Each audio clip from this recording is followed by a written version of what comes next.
Bueno, buenas tardes. Esto es Políticamente Incorrecto, un proyecto que veníamos planeando con varios amigos, mi persona ya hace bastante tiempo, y un proyecto que también me estaba llenando bastante de ilusión, las ganas que tenía yo de expresar un poco más las ideas que tenía, o la disconformidad que tenía más bien con la sociedad hoy en día, y no se me ocurrió a nadie mejor para empezar con esto que una persona que para mí es cuanto menos admirable, una persona que para mí tiene un peso de nombre, un peso como persona, un seguimiento bastante mayor que el mío, y una persona que personalmente puedo decir que admiro, el presidente de Pibes Libertarios, Lucio Martínez Villada.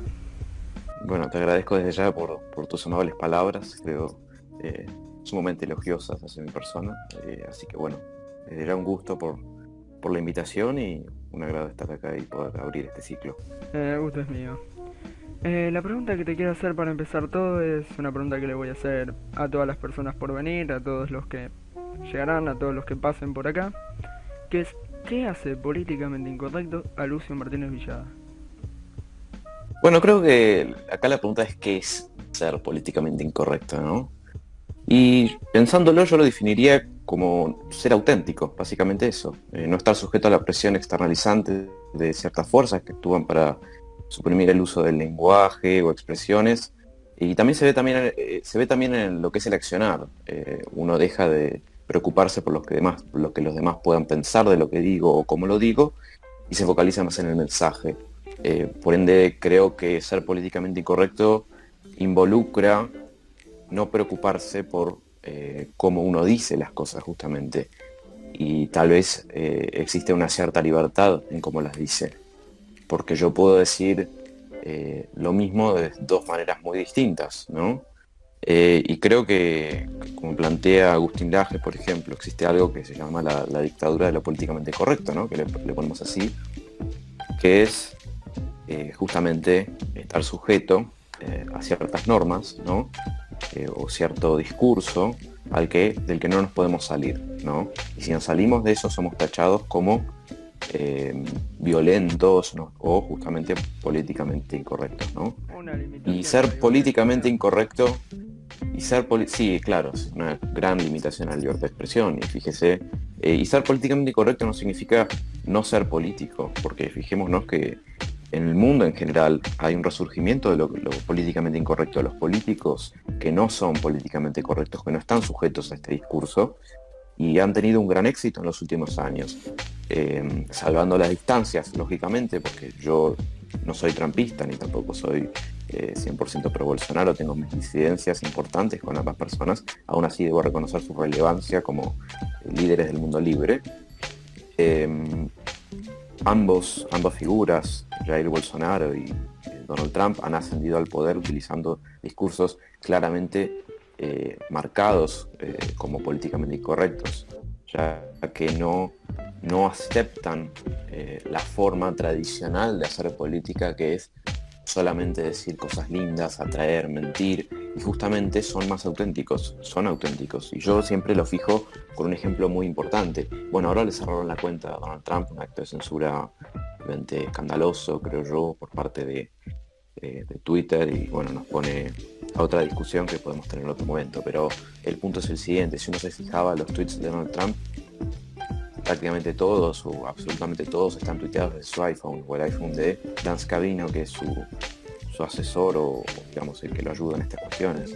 Ahora fíjense, los tweets de Joe Biden están todos hechos desde TweetDeck, que es una herramienta que provee Twitter para tuitear en masa y qué sé yo, para hacer campañas y otras cuestiones. Por ende, ser políticamente incorrecto es también ser espontáneo, es conllevar, tener una concepción diferente de lo que es la política y el mundo. Perfecto. Sí, yo básicamente opino lo mismo. Tenés las dos grandes versiones. Yo no soy un gran usuario de Twitter, la verdad. Prácticamente un desconocido. Pero sí, para mí también lo que se Mm. dio fue un gran acto de censura y aunque también yo estoy bastante de acuerdo con bastantes cosas que dijo Trump por ideologías mías personales. Desde ya que coincido en muchas cuestiones con Trump principalmente una visión que es la de estar en contra del establishment político, ¿no? O sea, estamos en un momento donde parece que eso sopesa mucho más, ¿no? Que las fuerzas comunes, que son la gente. Cuesta mucho más que el pueblo. Ese es el punto. Hay una casta política que está absolutamente desconectada de la población y eso es un problema. Ahora, si uno me pregunta en qué no estoy de acuerdo con Trump, hay varias cosas con las que no estoy de acuerdo. Creo que tiene una política proteccionista que podemos criticar y bueno, varias cuestiones. Tampoco estoy de acuerdo necesariamente con su crítica constante hacia los inmigrantes. Creo que conlleva ya un poco de incluso hipocresía de su parte porque él mismo es un descendiente de inmigrantes irlandeses y su esposa es inmigrante eslovaca, si no me equivoco. Entonces, a ver. Rusa, pero no estoy seguro. Pero bueno, ¿a qué se te ocurrió? No, lo mismo, opino lo mismo que vos. Tengo un par de ideales así Sí. con Trump, pero por el lado más, por un lado más religioso, por un lado la ayuda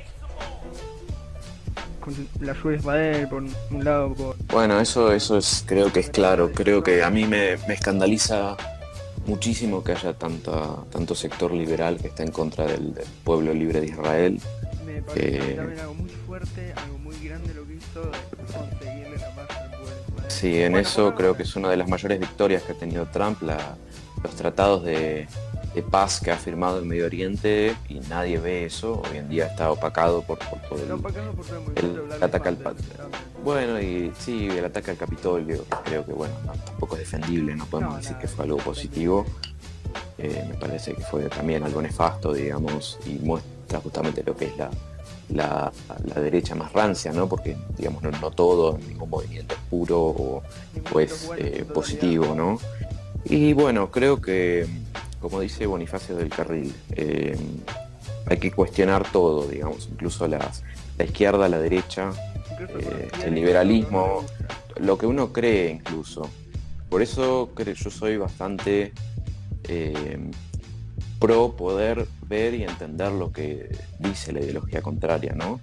Y me parece que no está bueno sembrar divisiones ya en lo personal con las personas que piensan diferente. Creo que va en contra incluso del liberalismo, ¿no? Creo que las personas pueden pensar, digamos, lo que crean, lo que quieran creer, ahora lógicamente condicionado por una cuestión de tolerancia. A ver, a mí yo no voy a tolerar a alguien que no me va a tolerar a mí. Realmente, pero respeto, todo se basa en hablar con respeto, hablar con tolerancia. Sí, Claro, bueno, es que hay muchos liberales que terminan en el tema de, bueno, hay que tolerar a todos, incluso si no te toleran a vos. Y pasa que si esa persona asciende al poder, por ejemplo, te va a meter en un campo de concentración, ¿entendés? Y vos lo toleraste que suceda eso mismo. Por eso, bueno, esa es la famosa paradoja de la tolerancia de Karl Popper. Vos toleras todo hasta que se te viene encima la tolerancia. Bueno, el límite es la intolerancia y los intolerantes que quieren destruir justamente el sistema de justamente tolerancia no deben ser, llámese, respetados en una sociedad, ¿no? Y por eso, bueno, hay muchos que plantean la proscripción del comunismo así como del nazismo. Yo, la verdad que no me abstengo de opinar directamente si es algo positivo. Directamente proscribir al comunismo, creo que se lo debe combatir en lo ideológico, llegar al punto, digamos, de que la persona común se dé cuenta que no funciona. Lo mismo con el peronismo, porque si uno lo proscribe, ¿no? Como pasó acá en Argentina con el peronismo, termina generando una mística similar a la que sucede cuando alguien muere. Vos fíjate que, no sé, llámese la muerte de Maradona, por ejemplo, hay un montón de personas que salieron a hablar positivamente a pesar de que hayan tenido diferencias con Maradona en el pasado y otras cuestiones, y se empieza a idealizar eso. Y Álvaro Sicarelli decía eso bastante bien, que Argentina es un país que crucifica a los vivos y se pasa idealizando muertos o algo por el estilo. Depende del muerto también. Vivimos en un país. Bueno, depende del muerto, donde lógicamente. Si se muere alguien en un gobierno de Cristina peronista, se suicidó y no es idealizar la muerte de nadie. Bueno, tampoco, ojo, o sea, creo que incluso con el fiscal Nisman, que es el caso que está citando, a ver, su muerte es terrible, o sea, es un hecho realmente terrible. Ahora, no podemos por eso decir que el fiscal Nisman era un tipo perfecto, ni mucho menos.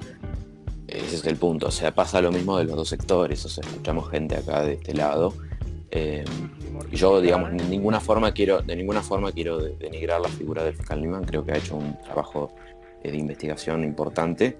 Ahora, bueno, qué sé yo, no estoy interiorizado, pero hay un montón de críticas que le hicieron a las personas que pueden ser válidas, y no por eso, no porque esté muerto no podemos criticarlo. Pero ese es el punto, no es idealizar al muerto, pero tampoco mortificarlo, tampoco Exactamente. manchar el nombre de una persona que también vivió su vida. Uh-huh. Más cuando vivimos en un país como Argentina, en mi opinión, que vivimos en una sociedad que es bastante fanática de lo que sería lo políticamente correcto, una sociedad bastante autocensurada, una sociedad que te pone muchos límites a la hora de hacer, de hablar, de actuar, y una sociedad donde si pasa algo con alguien, una figura pública, es el momento exacto para marginarla. Exactamente. No sé, ¿cuál es tu opinión de la Argentina en la actualidad? Tus ideologías básicamente en la parte social de Argentina. Basándonos en lo social. Bueno, acá quiero hacer una paréntesis, ¿no?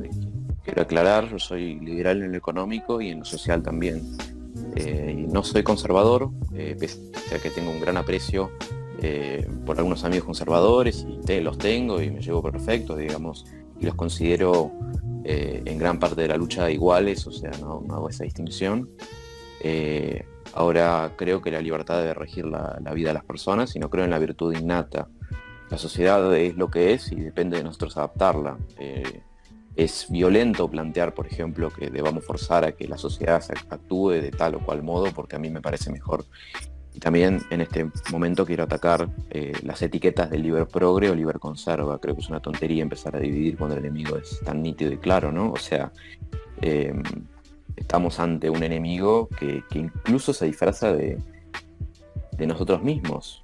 O sea, fíjate que de un momento a otro podemos pasar a pensar que Apple está de nuestro lado, ¿no? Que es un núcleo capitalista, pero al otro día borran de su App Store a una aplicación que nos permite comunicarnos libremente, como es Parler. Bueno, y ese es el punto. Los monopolios en general, y por qué yo, siendo liberal clásico, creo que los monopolios no son algo positivo para la sociedad, y bueno, algún que otro ACAP me puede llegar a tirar un piedrazo por lo que voy a decir, pero creo que hay un punto donde las empresas ya se convierten en algo, o sea, tan grandes, se convierten en algo tan grande y tan, llámese predador, ¿no? Que incluso empieza a descreer de la propia competencia, ¿no? O empieza a ir en contra de la competencia y del libre mercado.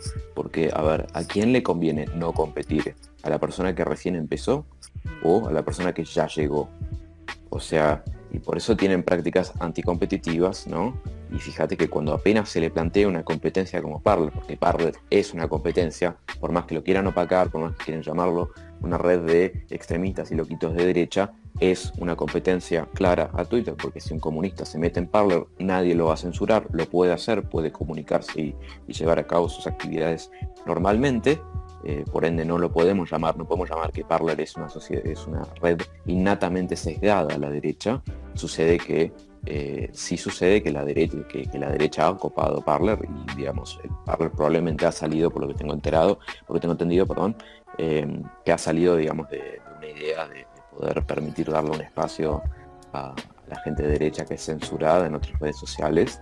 Aún así, eso no significa que en Parler no puedan coexistir comunistas, por ejemplo, o llámese demócratas en Estados Unidos o lo que sea. O sea, es tan fácil como crearse una cuenta, y creo que han actuado en complicidad todas estas grandes empresas tecnológicas para borrar esta aplicación del mercado, y llega a tal punto que, o sea, es ya terrible. O sea, fíjate que empezamos con el baneo de Trump, ¿no? De Twitter, ¿no? Y ahora seguimos con la eliminación de la... No, bueno, por eso estoy contando, digamos, la cronología. O sea, empieza con el baneo de Trump. Que estemos o no de acuerdo con Trump, no podemos, digamos, no creo que sea algo que nadie puede considerar positivo, que se calle la voz de la persona más importante del mundo en la red social de comunicación probablemente más importante del mundo también, ¿no? que es Twitter.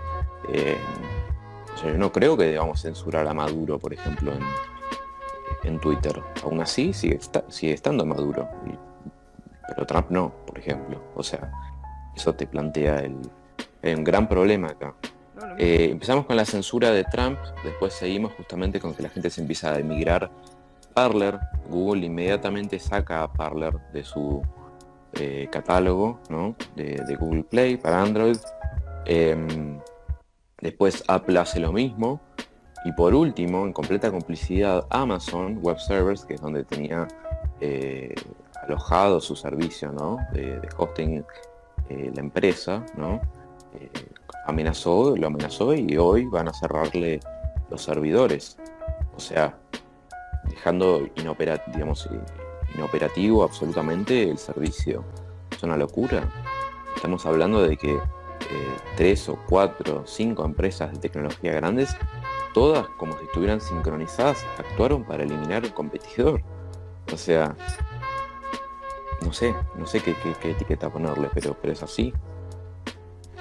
Yo pondría etiqueta de censura masiva, la verdad. Bueno, es una censura, sí, pero no sé cómo llamarlo directamente. Es una conspiración escandalosa. Sí, lo mismo pasó, vos hablabas de la censura de Trump. Me acabo de acordar, lo tenía guardado en una publicación de hace 3 horas de Agustín Laje, también baneado en Twitter. Bueno, Agustín Laje lo borraron también políticas lo borraron, de pero explotación sexual infantil. por publicar las imágenes censuradas encima, no es que no las publicó gráficamente. No las publicó en vano, o sea, sin censura, o sea, estaban incluso censuradas y como dijo él mismo, no se podía ver nada más fuerte de lo que es, por ejemplo, la papa de Cuties, que es la serie esta de Netflix. O sea, sinceramente, bueno, nos plantea un paradigma, ¿no? ¿Qué queremos hacer nosotros? O sea, ¿qué estamos haciendo, ¿no? Para darle este poder a las empresas que actúan casi como gobiernos, ¿no? Porque, o sea, deciden de un momento para otro qué hacer. Y me van a decir, bueno, pero vos sos liberal, tenés que defender la libre empresa de otras personas. Y digo, yo sí, claro que la defiendo. Ahora, están cometiendo cosas que van en contra de las mismas cosas que ellos mismos han firmado. O sea, si Twitter va a empezar a censurar a dedo a estas personas, debería cambiar su catálogo, digamos,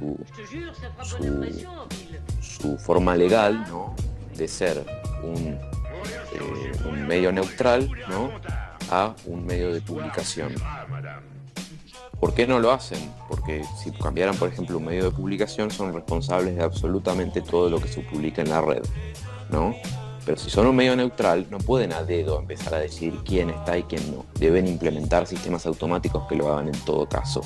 Pero acá no, va a haber un empleado, o a la cúpula de Twitter se le ocurrió que sería una buena idea censurar a Trump, y lo hicieron. Exactamente. Te hace otra pregunta también de paso con lo que estábamos hablando del AGE y de la censura. Te iba a preguntar, ¿qué pensás en Argentina? ¿Qué pensás de la censura en Argentina? ¿Cuáles son los mayores problemas en Argentina socialmente respecto a esto? Tipo la censura, las limitaciones que se te ponen, el mal llamado fascismo, el que opina diferente. Bueno, desde mi punto de vista, la sociedad argentina se ha polarizado de forma apabullante y súbita. No hay grises en este país. Y los grises están sujetos a la crítica y constante acusación de pertenecer a un bando u otro. Esto, digamos, se puede llegar a decir que es muy dañino para la construcción de la matriz socioeconómica, ya que es un factor que impide y daña el mismo desarrollo. Mira, te lo planteo con un ejemplo. Mientras nosotros estamos peleándonos, el 7,2% del PBI se gasta en nada. O sea, es gasto ineficiente, gasto que se tira a la basura, digamos, o sea, o va a los bolsillos de los políticos. O sea, un gran sector, 7,2% es corrupción. A ver, nadie puede estar a favor de que este 7,2% de derroche exista, salvo los políticos, lógicamente, que se la llevan. Aún así no logramos hacer nada, no logramos combatir este 7,2% de derroches, porque estamos tan divididos que subsanar diferencias se ve como un acto de debilidad, una suerte de bandera blanca. O sea, en esta sociedad, poder acercarte a otro, poder hablar, tener un diálogo, por los sectores los sectores más extremistas te terminan tildando de no sé, digamos, de que perdiste la batalla, de que estás subordinando a los otros. Creo que no debe ser así. Creo que la sociedad argentina tiene que madurar y tenemos que darnos cuenta que estamos todos en el mismo barco, y si el barco se hunde nos hundimos todos. O sea, y por eso creo que hay que entender que, por la experiencia empírica que hemos tenido en estos años de existencia, en estos ya más de 200 años de existencia, 205 años de existencia van a ser este año, no podemos empezar a repetir fórmulas o cuestiones que no funcionaron en el pasado. A ver, hoy leía, por ejemplo, que van a empezar a implementar de nuevo controles masivos de precios y regulación de ciertos mercados. A ver, discúlpame, estamos regulando precios y otras cuestiones desde los años 30 en Argentina. Vos fijate cómo estamos de los años 30 hasta ahora. O sea, cada vez que se aplicó un control de precios, fracasó, pero de forma absoluta. No hay un ejemplo en Argentina de control de precios, ¿no? De un acto de control de precios estatal que funcione. Y vos fijate que siempre en Argentina terminamos con el relato cómodo de culparle la inflación o la suba de precios a los especuladores o a la gente que marca los precios. Es momento de que los políticos se den cuenta que la inflación es un fenómeno estrictamente monetario, ¿no? Que lo produce el Banco Central cuando le da la maquinita para poder financiar el gasto que no se puede financiar de otra manera, porque los impuestos en Argentina son altísimos. Subirlos es un acto, digamos, extremadamente poco popular, ¿no? Por eso le suben los impuestos a la gente rica, ¿no? Con este impuesto solidario, atacando justamente al núcleo de producción, ¿no? Al núcleo de gente que ha llegado a ese nivel porque por algo ha llegado, y la gran mayoría, es mentira que la gran mayoría de esas personas la ha heredado. Gran parte de esas personas no heredó nada, o sea, son gente que ha subido esa posición por su mérito, y de todos modos no es incumbencia del Estado que cómo haya ganado esa gente el dinero, ni tampoco criticarlo. Creo que el mérito, por eso cuando te dice ciertos liberales, digamos, que el mérito es únicamente individual, creo que no es individual, sino que es familiar. Decime vos, si tuviéramos un impuesto, por ejemplo, del 100% a la herencia, como plantean algunos comunistas, ¿tendrías algún incentivo para dejarle algo a tus hijos, o te las patinarías todas? Te las patinarías todas y dirías, no, si va a quedar todo al Estado, ¿para qué voy a Bueno, hacer exactamente, todo vos, entonces, ¿cuál es el incentivo? A ver, yo cuando trabajo y me rompo el lomo, ¿no? Cuando una persona normal se rompe el lomo, piensa, ¿no? Que lo que está haciendo después le va a quedar a sus hijos, y sus hijos van a tener una mejor condición que la suya, ¿no? Así se crea el patrimonio, de generación en generación. Ahora, ¿cuál es el incentivo que tengo? Si no, ninguno. Y de todos modos, a ver, si no existe la herencia, la gente es más inteligente que las leyes estatales. Siempre, en todo lugar, es una ley del universo. O sea, si hay un 100% de impuesto a la herencia, claramente la gente va a empezar a hacer movimientos evasivos, ¿no? Para mover los bienes y dejárselos a sus hijos. O sea, es algo simplemente lógico, o pasarle los títulos de propiedad de ciertas propiedades, o vendérselas por precios ya directamente que sean un chiste a los hijos. O sea, esto pasa y así funciona. Y es lo mismo con el tema de los impuestos en general. A ver, si nosotros pagáramos todos los impuestos que tenemos que pagar, ¿no? Si las empresas, por ejemplo, pagaran todos los impuestos que tienen que pagar, estarían pagando un 106% de impuestos. O sea, más de lo que están ganando incluso. Por ende, no hay empresa en Argentina que no evada impuestos. Eso es un dato. Por eso es mentira que existan empresas o personas incluso que hagan todo bien y no esquiven de pagar ningún impuesto. La presión tributaria en Argentina es de las más altas del mundo. Ese es un dato. Estamos ante un paradigma, ¿no? Que es ¿qué cuerno estamos haciendo? O sea, vos fijate que estuvimos encerrados, ¿cuántos? 7 meses, 8 meses en cuarentena. Está bien, y el Estado, ¿cuál fue la solución que planteó? Más cuarentena. No hay soluciones, pero solución económica para las personas. No hubo solución económica para las personas. No hubo, o sea, en todo caso hubo una cierta red de subsidios, otras cuestiones que no sirven de ninguna forma. O sea, ni siquiera bajar impuestos, incentivos, no existe, no hay. Y vos fíjate que el gobierno, por ejemplo, prohibió la exportación de maíz. Hay mucha gente que te va a decir, bueno, a mí que me afecta que prohíban la exportación del maíz, que se caigan los oligarcas, de cualquier cosa, dicen.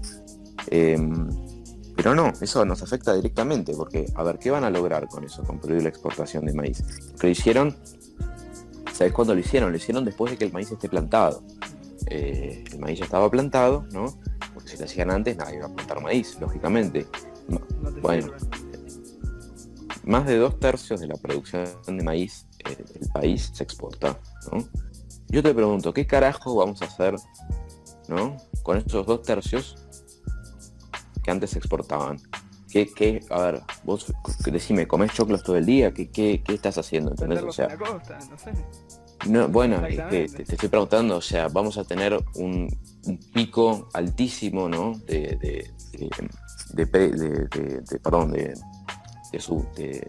¿Cómo se dice? Vamos a tener un montón de choclo, de maíz, digamos, extra. Una sobreproducción enorme. Claro, una sobreproducción enorme, que ese maíz, bueno, termina valiendo nada. El maíz, o sea, no vale nada, entonces la gente en general no va a tener ningún incentivo para plantarlo, porque le va a salir más caro plantarlo y venderlo después que digamos, simplemente no plantarlo, o sea, terminaste vendiendo a pérdida. ¿Y qué vamos a lograr? Que en un año o dos quedemos sin maíz para nosotros mismos y vamos a tener que empezar a importar. ¿Y por qué hizo esto el gobierno ahora? Por las elecciones, claro que sí. O sea, vos cuando el precio del maíz baja, le podés dar de comer justamente a los animales maíz, un maíz muy barato, y el precio de la carne, no sé si baja, pero por lo menos se mantiene, ¿no? Asado para todos. Bueno, y el asado no va a aumentar por lo menos. Esa es la teoría, ¿no?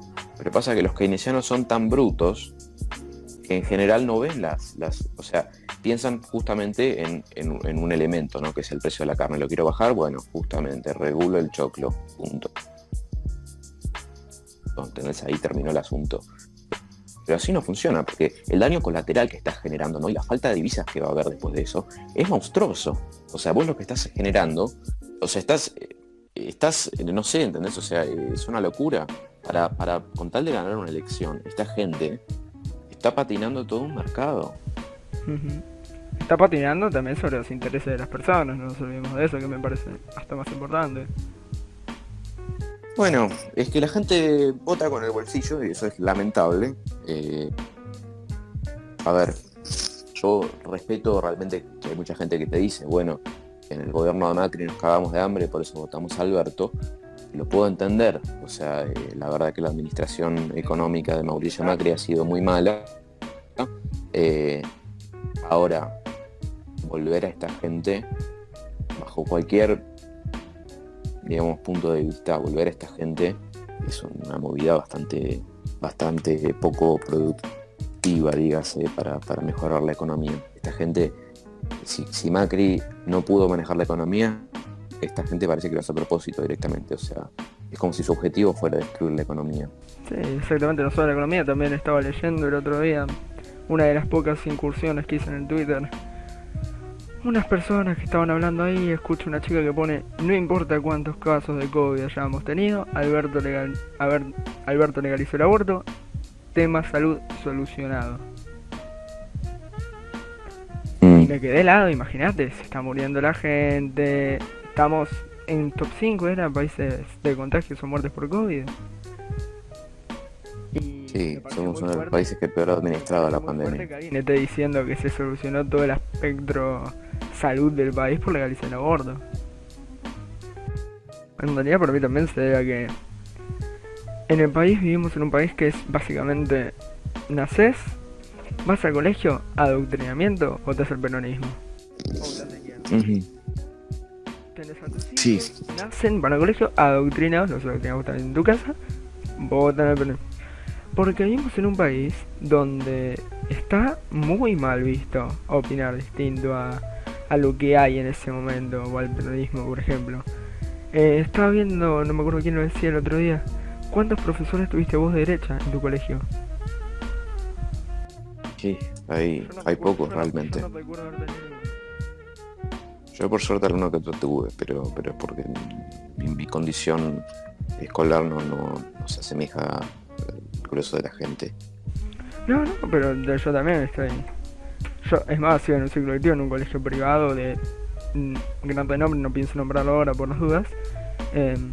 Pero aún así, hemos visto casos de docentes agremiándose, por ejemplo, gremio docente, y siendo despedidos por ello. Imagínate lo que es. Ujú. Casos de docentes marginando alumnos por opinar distinto, también los hemos vivido todos. En carne propia, Mm. por suerte todavía no, capaz porque yo soy más lo que estoy intentando que evitar que se esparza, que es la autocensura. No soy muy de decirle al tipo lo que estoy opinando, porque sé que nunca vamos a llegar a un arreglo, porque el sentirse superior de un docente va por encima de la libertad individual de cada alumno. Pero vivimos en un país donde se inculca más los ideales políticos históricos que lo que realmente parece que le puede funcionar al país.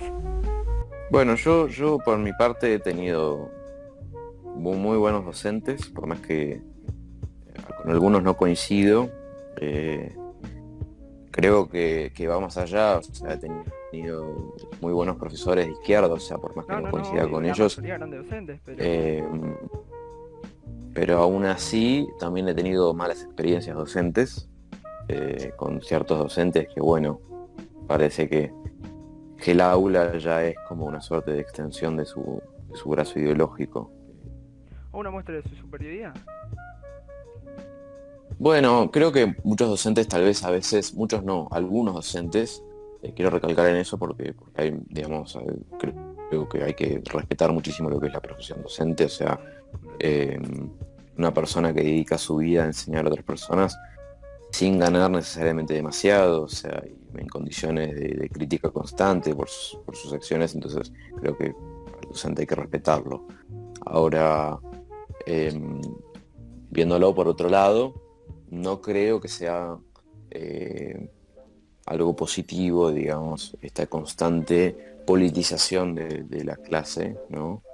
Eh, y siempre algunos docentes terminan aprovechándose de la ignorancia de algunas personas, ¿no? Eh, para poder inculcar, ¿no? Su ideología o su forma de ver el mundo, ¿no? Ujú. Eh, entonces, bueno, qué sé yo, creo que, como decía Álvaro Sicarelli, es un abuso al menor. Exactamente. Vos pensás que está en lo correcto, es abuso al menor, tendría que ser penado como ello, el adoctrinamiento de los colegios. Exactamente, sí, sí es, a ver, creo que tiene que estar muy bien legislado, tiene que haber una ley, digamos, al respecto, porque si no, ya que me enseñen, qué sé yo, que me enseñen peronismo, lo podemos denunciar al docente como, qué sé yo, adoctrinador o lo que sea, no me parece que sea correcto, creo que Vos sabés que está en el en el programa. colegio se tiene que ver todo. Ahora creo que tiene que haber una buena legislación al respecto y que se pueda por lo menos sancionar dentro de lo que es la órbita escolar, ¿no? Porque hoy en día yo voy, qué sé yo, imagínese con un director, hablo y le digo, che, esta maestra me está adoctrinando, lo que sea, se me ríen probablemente. ¿Entendés? No es porque me pase necesariamente, sino que digo, o sea, pensando lo que es la estructura escolar argentina. Igual a mí me parece también que el adoctrinamiento va de la mano con la falta de interés del alumno. Onda. Si Es vos que no el tenés docente muchas veces es, juega yo con eso. creo, como dice Agustín Echevarne, no hay que culparlo necesariamente al docente porque muchas veces el mismo docente es el que está adoctrinado. O sea, Sí, sí. no, no lo hace de malo, Lo digamos. hace porque es el Sigue de la sistema que mano tiene. con lo que es la pedagogía de Paulo Freire, ¿no? Freiriana, que es la pedagogía del oprimido, ¿no? O sea, te enseñan de que estás oprimido, ¿no? Y bueno, por eso la pobreza va de la mano, ¿no? Con todo esto. Eh, Porque la pobreza, ¿no? Y una educación que condiciona eso lleva al resentimiento, ¿no? El resentimiento hacia la gente de mayor poder adquisitivo, a la gente con mayores capacidades, al éxito en general. El resentimiento es un factor, a diferencia de otros factores sociales, es un factor muy nocivo, porque termina corrompiendo a las personas, más allá de su virtud, ¿no? Creo que si hay algo que hay que combatir en este país es el resentimiento. Eh, y no porque crea que sea realmente una mala voluntad por parte de las personas resentidas, sino que creo que me asusta el hecho de que en Argentina exista tanto relato en contra de los sectores productivos, ¿no? Eh, Porque, a ver, es muy fácil para una persona de mayor poder adquisitivo irse del país, abandonar todo, ¿no? Y dejar a todo el resto de las personas que se pudran en la miseria venidera, ¿no? Porque Maslatón, por ejemplo, prevé que el pico de baja argentina va a ser en octubre de este año, que vamos a vivir probablemente un evento, qué sé yo, de decaimiento, ya la condensación de todos los últimos 70 años, ¿no? De decadencia. Por ende creo que hay que estar preparado, pero hay que entender que los sectores productivos de este país tampoco han entendido ni han comprendido la gravedad de lo que se estaba gestando. Ese es otro problema. Lamentablemente, a diferencia de la aristocracia chilena, la aristocracia argentina se ha mantenido al margen de la cuestión política por mucho tiempo, y no ha sabido mantener la república que fue ideada por Alberdi, ¿no? O sea, las ideas de Alberdi y otras cuestiones, porque como andaba todo tan bien en Argentina, ¿no? Parecía algo ya dado, algo que estaba hecho, pero no. Por eso una gran crítica que le podemos hacer en general a la oligarquía argentina es que no se dio cuenta por muchos años de maltrato que existió en Argentina hacia la gente trabajadora y otras cuestiones, termina siendo y condensando en algo como el peronismo, ¿no? Y creo que hay que entenderlo, o sea, todo surge y parte de algo. No es que los peronistas son todos unos tontos o lo que sea, o sea, tienen un razonamiento por detrás, algo que los hace ser peronistas. Hoy en día, lamentablemente, la mayoría de ellos es por adoctrinamiento, por simplemente no tener un buen conocimiento de lo que son los ciertos procesos que han sucedido en Argentina, ¿no? Te terminan negando absolutamente todo, pueden pensar lo que sea siendo peronistas, o sea, como diría Agustín Laje, es un significante vacío el peronismo. Pero a diferencia del socialismo es un movimiento, es algo que termina impregnando aún más, porque te mueve, no te idealiza. Ese es el punto. Sí, a mí me parece lo mismo. Es un movimiento que personalmente a mí no me parece que esté basado en el adoctrinamiento. Actualmente tiene mucho de eso, pero también tiene en gran parte lo que es la conveniencia, lo que es el vos votás el peronismo que te va a caer. Bueno, el peronismo ha surgido en el pasado, ¿no? De ciertas masas trabajadoras que se vieron, digamos, un cierto descontento del inicio de los problemas económicos de Argentina, viendo ciertas experiencias europeas, ¿no? Relacionadas al fascismo, ¿no? Que le dan un revival, ¿no? O reviven esta cuestión nacionalista, ¿no? De carácter que les da una identidad a las personas, sumado en muchos casos a un maltrato por parte de sus patrones, un maltrato por parte de ciertas personas, o por lo menos no digo que sea algo, que haya sido un problema, digamos, tal vez de carácter masivo, pero tal vez sí exagerado, por lo menos acentuado, ¿no? Y demostrado por el peronismo, que lo ha utilizado como bandera para justificar todas sus acciones. Creo que el peronismo ha trascendido ya el plano político y ha pasado a un plano cuasi religioso. O sea, es fácil encontrar en las villas altares a Evita, por ejemplo. Bueno, son las villas en Estados Unidos, no sé si viste. Un video me encontré yo también una vez. En Estados Unidos. ¿Villas en Estados Unidos? No, villas no. En Estados Unidos, adoctrinamiento peronista. No sé si sabías. No me enteré. No sé cómo funciona eso. Que muestra su clase de español y dice, bueno, estamos haciendo esto, lo otro. ¿Quién es? Es Evita. Aparece ahí la figura de Evita diciendo... Sí, bueno, en Estados Unidos y en el resto del mundo, en el resto del mundo se le idealiza muchísimo a Evita como una suerte de luchadora feminista por los derechos de la mujer o algo por el estilo. Creo que es algo inofensivo, en el fondo porque, o sea, no tiene un impacto real sobre nosotros, pero te demuestra justamente lo que ha trascendido el discurso. Aún así, si uno ve la película Evita, ¿no? Que por más que tiene un poquito de sesgo pro, digamos, a la figura de Evita y otras cuestiones, existe una cuestión profunda de crítica, ¿no? Y le pega incluso a Andrew Lloyd Webber a toda esta cuestión. Incluso él, demuestra lo que es el resentimiento, ¿no? Pero también, por una parte, lo que era la aristocracia, que parecía que se patinaba toda la guita de irse a Europa, ¿viste? Y no se preocupaba para nada en las problemáticas reales sociales en el país de trasfondo, ¿no? Se gestaba también una cultura militar bastante retrógrada, ¿no? Que termina justamente haciendo que el siglo pasado la Argentina haya sido una sucesión de gobiernos electos democráticamente y gobiernos militares que descreen de esos gobiernos. O sea, pensemos que el último gobierno en terminar su mandato, ¿no? Aparte de Mauricio Macri, fue hace más de 90 años, o sea, es una cosa de locos. En casi 100 años no hemos logrado que un gobierno no peronista termine un mandato. Ese es un dato. Y ahí Mauricio Macri ha sido la excepción. Y por eso muchos liberales, digamos, o sea, con mucha razón criticamos a Macri por sus políticas y otras cuestiones, pero hay un mérito que tiene, que es el de haber terminado el mandato, haber sido suficientemente inteligente como para no dejarse llevar por el peronismo, ¿no? Como fuerza, y de todos modos también porque creo que Macri no fue enemigo necesariamente férreo de lo que es el peronismo. O sea, sinceramente a veces hay gente que incluso cuestiona: Macri es un gobierno no peronista, ¿no? Sí, yo también los he escuchado nombrar, decir Macri, el gobierno de Macri fue peronista pero suavizado. Pero también tenés el otro lado, como Álvaro Sicarelli, que te dice que se tiene que juntar desde Juntos por el Cambio hasta la centro-derecha para combatir el peronismo. Bueno, eso también es una discusión.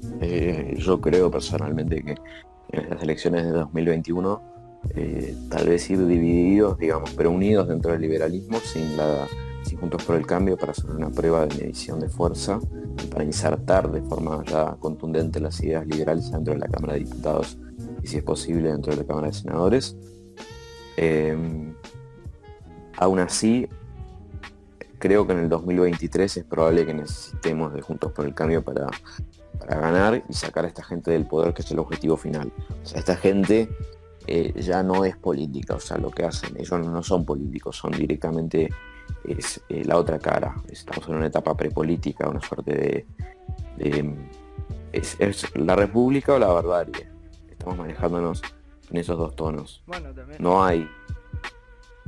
hay matices en este país, lamentablemente. O sea, yo hablaba antes de que la gente que se considera, digamos, que está en un sector gris, es difícil, porque en general esa gente que está en un sector gris termina estando del lado de la república. O sea, y hay gente que porque pasa eso, o sea, terminamos teniendo que hacer estas dicotomías, y creo que hay que subsanarlas, pero para subsanarlas debemos hacer comprender a nosotros mismos y al otro lado que, como decía antes, estamos en el mismo barco. Si no entendemos eso, nos vamos a ir a pique, todos juntos. Y nadie se va a salvar, ni el más rico de este país, ni Alberto Fernández, ni nadie, porque el estallido que puede llegar a haber acá en Argentina y se está gestando, y no lo puede parar ni este mismo gobierno peronista, es fuertísimo. O sea, venimos de meses de cuarentena, meses de encierro, de depresión, de suicidios, de muerte, o sea, muerte en la televisión todos los días. Llegar a este momento, ¿no? Que están analizando, digamos, volver a encerrarnos. No creo que lo hagan por una cuestión electoral. Saben que si nos vuelven a encerrar, como lo hicieron antes, las elecciones no las perdieron, sino que directamente no tienen chances siquiera, no tienen razón siquiera para presentarse, porque saben que, o sea, directamente, o sea, este gobierno puede caer directamente si llega a haber una nueva cuarentena similar a la que hubo hace un año en este país. Creo que ellos son dueños del relato, entonces te pueden decir cualquier cosa, te pueden decir que no hubo cuarentena, te pueden decir que la cuarentena fue necesaria, pero que no hubo cuarentena, ¿entendés? te pueden decir que no hubo cuarentena, y los que decían que había cuarentena eran porque no entendían la medida sanitaria, ¿no? O sea, y también son eufemismos. Fíjate, en la misma legislación, eufemismos. ¿Cómo le llamaban esto? Le llamaban, ¿cómo era? Aislamiento preventivo, no sé cuánto, obligatorio, seguro. Obligatorio. Sí, seguro, obligatorio, no sé qué, en vez de llamarlo cuarentena como tal. Al igual que la ley del aborto, por ejemplo, que se llama interrupción legal del embarazo, o interrupción voluntaria del embarazo. A ver, es aborto, punto. Llamarlo aborto, no hace falta, ¿entendés? Eso también es corrección política. Bueno, eso no se llama eufemismo, justamente, es un término, ¿no? Perteneciente al campo semántico de la denominación gramatical, o como le queremos llamar. Sí. Pero bueno. Continuemos. No, exactamente, te iba a decir con el aborto. No sé cuál sea tu postura. Mi postura personalmente es como visto por la juventud de Argentina en la actualidad, hay un montón de problemas que afectan al país, como ya lo estamos hablando acá, como ya estamos viendo, pero parece que el aborto es un problema mayor para la juventud. Uh-huh. Y yo también considero que es como lo que vino a ser Mundial 78 en la dictadura militar, una distracción para el pueblo, para la juventud, por ejemplo. Bueno, es curioso lo que la suerte de comparación que estás planteando entre el Mundial 78 y el aborto. Creo que ambos son políticas, digamos, son cortinas de humo que se han implementado para tapar otras problemáticas más profundas que existen en este país. Ambos procesos fueron promovidos, digamos, por gobiernos que no han tenido reparo en utilizar la fuerza para reprimir a su propia gente, salvando las distancias. Lógicamente yo no voy a venir a decir que Alberto Fernández es Jorge Rafael Videla. Aún así hemos visto que este gobierno probablemente ha sido el más autoritario de todos los gobiernos después de la vuelta a la democracia. Pero es un gobierno, digamos, autoritario que no tiene la profundidad para porque si hubiera tenido los huevos, ¿no? para hacerlo, utilizando ese término, ya que estamos en un podcast que se llama Políticamente Incorrecto, declarado estado de sitio y se acabó el tema. Aún así no lo hizo porque no se atreve, porque no tienen el poder para hacerlo, porque saben que si lo hacían se les caía el gobierno. Pero bueno, por eso prefirieron reparar en la inconstitucionalidad y poder, incluso, porque saben que si los quisieran denunciar como infames traidores a la patria, terminarían siendo impunes. Vos fíjate que Cristina Kirchner robó lo que robó, fama tan obscena, digamos, o sea que terminamos viendo a un exfuncionario revolear bolsos a las 3 de la mañana en un convento, ¿no? Más de $9 millones, y ahí nadie cuestiona, o sea, el mismo kirchnerismo, nadie cuestiona qué sucedió ahí. No, del mismo Alberto Fernández, o sea, no son palabras mías, son de Alberto Fernández, o sea, que decía que qué pasó ahí, que hubo un exfuncionario revolviendo bolsas a las 3 de la mañana en un convento. Por eso creo que sí, que ambas son cortinas de humo. Como dice un amigo, Martín Hadis, es guerra simulada. El fútbol es guerra simulada. O sea, son como los gladiadores modernos. O sea, es guerra sin la muerte. Y por eso nos enfervoriza tanto. Es luchar, hinchar por tu equipo, por tu país, lo que sea. Creo que se ha generado eso mismo también con el tema del aborto, es guerra simulada. O sea, vos fijate los celestes versus los verdes, y toda esa discusión a mí realmente me hartó, me cansó. Creo que, o sea, he tenido diferencias muy fuertes con personas que quiero mucho, ¿no? Que tengo mucho afecto personal, y ha sido, bueno, qué sé yo, o sea, solo por el tema del aborto me he peleado con más de 15 personas, o sea, 15 amigos. No al punto de terminar dividido, pero bueno, viste, qué sé yo, es un sacudón. Y hay mucha gente que no comprende que termina siendo útil al juego político. Y hay muchos jóvenes que no se dieron cuenta de eso, que terminaron siendo serviles al poder político, que decidió tratar el tema del aborto como una cortina de humo de escapar de los problemas. O sea, Cristina Fernández de Kirchner estaba en contra del aborto, ¿no? Sin embargo, en 2018 votó a favor porque supuestamente Florencia le dijo. O sea, cualquier cosa. O sea, Cristina cajoneó durante los 8 años de su mandato, Néstor también, el tema del aborto, ¿no? Y ahora nos vienen a decir que ellos son los que promovían el aborto. Por favor, en serio lo digo. Néstor Kirchner estaba en contra del aborto, lo decía claramente. Alberto Fernández, en su momento, en una nota cuando Ginés González García, que siempre estuvo a favor del aborto, digamos, o sea, si algo que se le puede cuestionar es que por lo menos fue coherente, había salido a hablar del tema del aborto, y cuando le preguntaron a Néstor por el tema, negó que se vaya a tratar el tema, cuestionó y dijo que estaba en contra, y Alberto Fernández aparentemente dijo lo mismo. Sí, acá está la nota, Alberto Fernández diciendo, circuló un en Facebook, dice, con una frase de Alberto Fernández diciendo: mi postura de rechazo al aborto fue siempre clara. Hasta que puede usarlo como campaña. Desconozco esa frase exacta, pero bueno, yo te digo, o sea, es realmente una problemática en este país, la juventud que termina haciendo servir al juego político. Y a mí me asusta y me aterra realmente el poco interés que tiene gran parte de la juventud por los problemas serios que tenemos. Y también me irrita mucho la frivolidad de muchos sectores ante esto.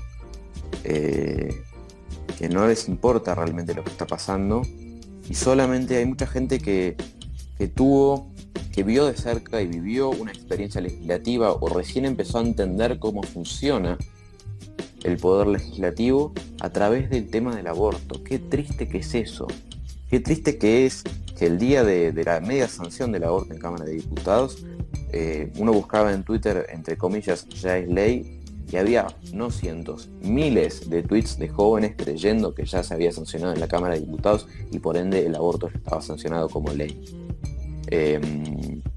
Eso habla de una gran ignorancia por parte de cómo funcionan las instituciones. Eso habla también de una problemática seria de lo que es el futuro, que los jóvenes, es un cliché ya decirlo, pero bueno, o sea, cuando nuestros padres no estén, nosotros vamos a ser los que ocupemos su posición, ¿no? Y seamos la mayoría de la sociedad, y todo eso va de mal en peor, porque si esta gente apenas sabe cómo funciona la Cámara de Diputados, ¿qué le va a enseñar a sus hijos, ¿no? Y bueno, yo por eso creo que también hay otro tema acá que estamos en discusión, y hay mucha gente, y es otra cuestión políticamente incorrecta, abusando del uso del nombre del podcast, ¿no? Que es que creo que la democracia, o sea, no es perfecta, ¿no? Es el mejor sistema que tenemos, lamentablemente funciona así, pero alguien que no comprende cómo funcionan las instituciones, el poder que tienen, su uso, su función, ¿no? Las limitaciones del poder, y no conoce la Constitución Nacional, ¿no? Con todo lo que conlleva, no debe votar en este país. Y no estoy hablando de cuestiones de clase, que solamente tiene que votar la gente rica, ni mucho menos. Me parece una estupidez plantear eso también. No es eso. Creo que la gente tiene que votar siempre y cuando conozca nuestra Constitución Nacional, conozca nuestros derechos y obligaciones como ciudadanos, y también conozca cómo funciona el país. Porque si alguien que no sabe realmente cómo funciona este país puede votar, ¿entendés? Estamos como estamos, o sea, y vos fijate que las encuestas, si solamente hubiera votado en la elección pasada la gente que terminó el secundario, hubiera ganado Mauricio Macri. Y yo esto no es una campaña, no estoy haciendo campaña para Macri, pero lo que te estoy intentando decir con esto es que lamentablemente el peronismo ha corroído las mentes de muchas personas de bajo poder adquisitivo, la gente pobre. Y no por esto estoy diciendo que la gente pobre sea innatamente estúpida. No es estúpida la gente pobre, no hay que tomarla por estúpida, hay que dejar de tomarla por estúpida la gente pobre, porque los que toman como estúpidos a la gente pobre son los políticos y el peronismo en general, ¿no? Que lo ha usado, lo ha utilizado, y se está levantando y se está gestando en los sectores más pobres del país una revolución liberal, aunque no lo parezca. Cada vez hay más y más jóvenes que nos contactan, incluso dentro de villas miserias, ¿no? Que se supone que son núcleos duros del peronismo, ¿no? Una suerte de horda de personas que están huyendo del peronismo porque se han dado cuenta de lo que es el peronismo. Mi socio Hernán, en la cuenta, viene de esa tradición peronista, militó muchos años en el peronismo, no tiene miedo en decirlo, porque él se dio cuenta ¿no? De lo que le estaban haciendo, ¿no? De que todo eso era mentira, de que estaba cayendo bajo una conspiración, ¿no? Que estaba cayendo bajo las garras de los políticos que lo estaban utilizando, ¿no? Como carne de cañón. Se da cuenta porque es un chico muy inteligente, es un chico que claramente, digamos, siempre fue distinto en esa concepción. Ahora hay gente que no tuvo su suerte, que sigue lamentablemente militando cosas que ya lo superan. Porque a mí me dicen, yo no defiendo políticos, siempre digo lo mismo, yo no defiendo políticos, defiendo ideas. Y en todo caso defiendo personas que defiendan las mismas ideas que yo defiendo. Y apenas veo que se separan de eso, yo los critico y no tengo reparo en hacerlo. Al igual que critiqué hace un rato a Donald Trump por ciertas cuestiones, no tengo miedo de halagarlo por otras cuestiones que digamos que realmente por ejemplo, quitado un montón de regulaciones del mercado, ¿no? Ha desregulado muchísimo la economía estadounidense, ha bajado los impuestos, y veo eso como algo positivo. No tengo miedo en decirlo tampoco. Ahora, no por eso Donald Trump me parece un demonio o un dios, ninguno de los dos. No hay que idealizar políticos, ni personas en general, como filosofía. Por eso es positivo ser menos personalista y ser más idealista, porque las personas son cortoplacistas. Las personas fallan, se equivocan. Vos fíjate que ha habido una horda de personas que antes defendían a muerte a Donald Trump y ahora no están tan seguras de hacerlo. Y están bastante avergonzadas de haber ya llevado un límite casi extremista su defensa a Donald Trump porque realmente no les gustó lo que pasó en el Capitolio. No, ¿Qué pasó? Yo conozco casos también de chicos en Estados Unidos. Me hablé con un par para ver si querían formar parte de esto. Con algunos también estamos en contacto. Uno me dice, yo era extremista y lo abandoné. No quiero votar, no quiero salir, no quiero hacer esto. Tuve que salir a mostrar el video que subieron ustedes de la transmisión, que se vaya la gente a su casa en paz. Entonces, a nosotros eso no nos llega. Eso no nos aparece. Es impresionante. La noticia que nos aparece a nosotros es que el tipo está incitando a la violencia. Bueno, eso es un tema. Yo por eso también, digamos, no creo que Trump sea directamente responsable de lo que sucedió el otro día en el Capitolio. Creo que se le fue de las manos a él mismo, o sea, es algo que él no controló. Y fue bastante claro y categórico, o sea, en llamar a la paz. O sea, no podemos decir que Trump, qué sé yo, está incitando directamente a la violencia. Creo que lo contrario. Aún así, creo que bueno, hay que darnos cuenta que no todo es perfecto, ¿no? Y no todo funciona como nos gustaría. O sea, está esta gente que lamentablemente está y existe, ¿no? En el movimiento republicano, ¿no? O sea, en el Partido Republicano, así como existen demócratas más potables, ¿no? Más digamos, medidos, ¿no? Y existen también los de Antifa. Están en el mismo espacio. Esto es parecido. Bueno, Gerardo Vera, no sé si lo conocés, un joven mexicano, republicano, a voz alta, lo grita a los 4 vientos, condena totalmente lo que pasó, avergonzado de lo que pasó, pero entiende también que él no apoya a las personas, apoya la idea de lo que es el Partido Republicano. No ese es el punto. La gente que estuvo ahí, sino la idea del partido. Bueno, por eso la particularidad que tiene el peronismo, haciendo un paréntesis, ¿no? Es que se llama peronismo, no se llama, bueno, se puede llamarle justicialismo, pero se le dice peronismo. ¿Por qué? Porque está fundado bajo la ideología, o bajo las ideas, ¿no? Del accionar de Juan Domingo Perón. Y Perón era una persona, a ver, así como Perón te puede decir que es una frase textual, ¿no? Que el justicialismo es el mayor defensor del mercado, ¿no? También te puede decir que los empresarios son unos hijos de puta, o lo que sea, o sea, tiene una suerte de ambigüedad en el relato que se la permiten, y por eso Perón, digamos, cuando digamos comienza el movimiento, otras cuestiones, juega con esta ambigüedad, pero después le termina jugando de forma no negativa, sino que ya directamente desastrosa, porque su esposa termina teniendo que decretar el aniquilamiento de los sectores de izquierda peronistas. O sea, que son los que se termina sublevando, ¿no? O sea, el decreto en sí, los decretos de aniquilamiento no llaman directamente a aniquilar zurdos, o sea, no dicen eso, pero sí llaman justamente a aniquilar los elementos subversivos en el territorio nacional. Los elementos subversivos en su momento eran de izquierda, o sea, es eso. Eh, y entonces el peronismo puede matar a los propios peronistas de izquierda, ¿entendés? Y aún así, hasta el día de hoy pueden seguir habiendo peronistas de izquierda, ¿entendés? Sí, sí. Porque nadie se acuerda, pero bueno, en los 70s los peronistas gritaban, o sea, y cantaban Perón, Evita y ahora Isabelita, por ejemplo, ¿entendés?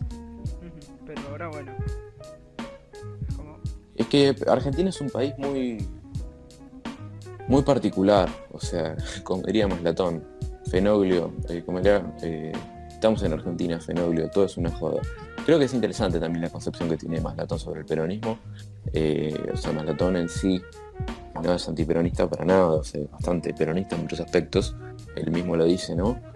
Pero creo porque tiene una estrategia política bastante interesante, ¿no? De que cree que la matiz profunda del peronismo no es de izquierda, cosa en la que coincido. Ahora, lamentablemente, el peronismo creo que conlleva un montón de cuestiones que ya no están bajo ni el control del mismísimo peronismo.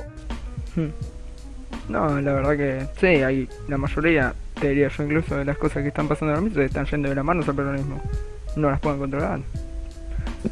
Exactamente. Lo que te voy a decir, ya llevamos más de una hora, es ¿qué mensaje te llevas de esto, de toda esta hora que estuvimos charlando? ¿Y qué mensaje le dejas al que esté escuchando esto, a la persona que como vos, como yo, del otro lado, qué puede hacer para mejorar al país a su manera? Bueno, quiero empezar a decir algo que es importante. Los jóvenes no somos el futuro, somos el presente, chicos, los que nos están escuchando. Vos, que me estás escuchando en este momento hablar, que llegaste a este momento del podcast, sos un individuo participante en esta sociedad, como todos, y tenemos que entender que todo el accionar político parte de nosotros, de los ciudadanos argentinos. Y por ende les pido por favor a todos los que nos están escuchando que se involucren, que intenten investigar, que intenten ser curiosos, que se cuestionen a sí mismos y desarrollen lo más importante que creo que tiene el sistema cognitivo humano, que es el sentido común. Es poder discernir, ¿no? Simplemente razonando qué es correcto y qué no es correcto, ¿no? Poder discernir diferentes cuestiones. Creo que los argentinos tenemos que empezar a educarnos, tenemos que empezar a aprender, a escuchar más, a hablar menos, porque todos tenemos algo para aprender, ¿no? De las experiencias de diferentes personas, por eso, o sea, hablar incluso con el tío peronista, preguntarle por qué es peronista, hablar con la mucama, ¿no? Preguntarle a ver qué piensa, ¿no? De la política, sin cuestionarla, no es un debate, simplemente preguntarle. Así nosotros podemos, digamos, crear una cierta conciencia de dónde estamos, ¿no? Una cierta conciencia de ubicación. Eh, y por eso también le hablo a aquellas personas que no están pasando penurias económicas en este momento, aquellas personas, digamos, que en este momento están evaluando irse del país porque pueden. A esa gente también le pido por favor que no se vaya del país. Y si se va, por favor que vaya a estudiarse y vuelva con todas las ganas para desarrollar algo en Argentina. Porque este país lamentablemente ha sido golpeado por muchas personas muy ignorantes y acá lo que hace falta es gente de buena voluntad que se levante a trabajar, a desarrollar un proyecto de vida que sea, digamos, positivo, también para la construcción de lo que es la República. A aquellas personas que se quieran interesar por la política, también les pido por favor que lean, que se informen, que empiecen a dejar la ignorancia, ¿no? y la falta de observación por lo que es el mundo. Vean las experiencias de otros países, qué funciona, qué no funciona. Y creo que toda lógica, ¿no? Similar a la que yo o vos podemos mantener, termina apuntando al liberalismo, indudablemente. Porque la gente que termina en la conclusión de que la redistribución de la riqueza es lo mejor, ha tenido un proceso de razonamiento distinto Por eso siempre es difícil debatir con esas personas, porque piensan, digamos, razonan de forma diferente a nosotros. Por eso creo que nada, mi mensaje de los jóvenes es que actúen y se organicen. Yo, digamos, en Pibes Libertarios siempre van a encontrar un espacio donde los podemos guiar. Nosotros mismos tenemos equipos de militancia, digamos, donde los podemos agrupar para que puedan salir a la calle, pero eso no solamente eso, o sea, eso no es suficiente para transformar el país. Empezar a dar la batalla cultural en los colegios, en nuestras casas, en la oficina, es importante. Bueno, yo también para sumar me quedo con esta frase que dice: a los gobernantes peronistas, que cada uno sepa que donde esté un argentino está en una trinchera que defiende los derechos del pueblo. Una frase de Juan Domingo Perón, curiosamente.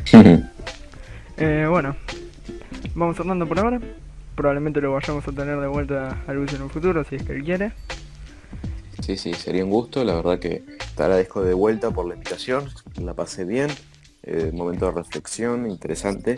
Es la primera vez que me invitan a participar en un podcast como tal. He tenido entrevistas en el pasado, pero me parece que es un formato interesante para explorar, y desde ya lo vamos a estar difundiendo en Pibes Libertarios y en mi cuenta personal. Así que bueno, te agradezco, León, por tu tiempo. Bueno, también de paso, estilo el chivo, vayan a seguir a Pibes Libertarios. Están ayer a 2000, hoy a 1700 de los 40.000 seguidores en Instagram. ¿Por qué no? Llegar exactamente. Hoy, nunca. Lucio Martínez Villada, León Lerner, mucho gusto.